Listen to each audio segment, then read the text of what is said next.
அனைவருக்கும் வணக்கம். நான் தீபசுகுணா, இயற்கை மற்றும் யோகா மருத்துவர். இன்றைக்கி நம்ம என்ன பார்க்க போகிறோம்னா, ஹேர் ஃபாலுக்கு எப்படி இயற்கையான முறையில் நம்ம ட்ரீட்மெண்ட் கொடுக்கலான்றதை பார்க்கலாம். சரிங்களா?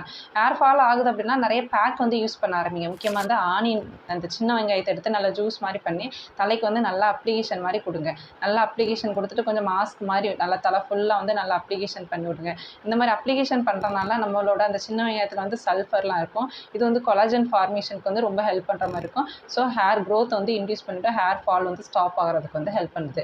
செகண்ட் ஒன் நம்ம வெந்தய அப்ளிகேஷன் போடுறது, அப்புறம் கத்தாழை அப்ளிகேஷன் போடுறது, அப்புறம்னா வெந்தயத்தை கொஞ்சம் நல்லா ஊற வச்சு அதில் கொஞ்சம் கருவேப்பிலை, அப்புறம் தயிர், அப்புறம் கத்தாழை, இந்த மாதிரி அப்ளிகேஷன்லாம் ஃபுல்லாக நல்லா குழப்பி கொஞ்சம் ஸ்கேல்பில் நல்லா அப்ளை பண்ணி விட்டுட்டு நம்ம குளிக்கிறனாலே நம்மளோட ஹேர் ஃபாலை நம்ம ப்ரிவெண்ட் பண்ணிக்கலாம். அதுக்கப்புறம் நல்லா ஆம்லா பவுடர், அதாவது நெல்லிக்காய் பவுடரையும் அதே மாதிரி தேங்காய் எண்ணெய் கூட மிக்ஸ் பண்ணி நம்ம ஹேருக்கு நல்லா மாஸ்க் மாதிரி போட்டு அப்ளை பண்ணிட்டு குடிக்கிறதுனாலே நம்ம ஹேர் ஃபாலை ப்ரிவெண்ட் பண்ணிக்கலாம்.